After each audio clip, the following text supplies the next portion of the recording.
হাত পা বেঁধে এক পুরুষকে শারীরিকভাবে নির্যাতন করছে দুই নারী। কখনো চাবুকের আঘাত, আবার কখনো বা হাই হিল ও বুট জুতা দিয়ে আঘাত করতে দেখা যায়। তীব্র ব্যথায় পুরুষের কণ্ঠ থেকে বের হয় চিৎকার চেঁচামেচি, আর এভাবেই মেটানো হয় বিকৃত যৌন তৃপ্তি। দীর্ঘদিন ধরেই রাজধানীর বসুন্ধরা আবাসিক এলাকার একটি বাসায় বিকৃত যৌনাচার চালিয়ে আসছে কয়েকজন নারী, যার ভিডিও ধারণ করে ছড়িয়ে দেন সামাজিক যোগাযোগ মাধ্যমেও।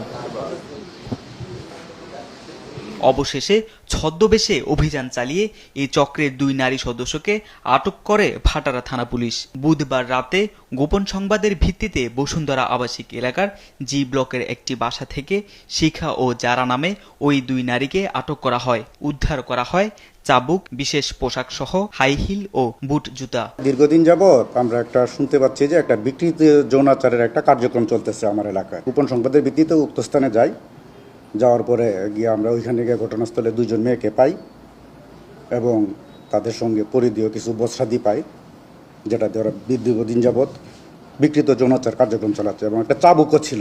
এটা এক ধরনের বিজনেস, যেটা ইংরেজিতে বলা হয় BDSM।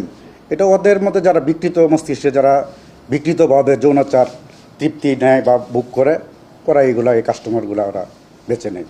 অভিযুক্তদের বিরুদ্ধে আইনগত ব্যবস্থা নেওয়া হবে বলেও জানান তিনি। তারেক মাহমুদ সুজন, দেশ টিভি, ঢাকা।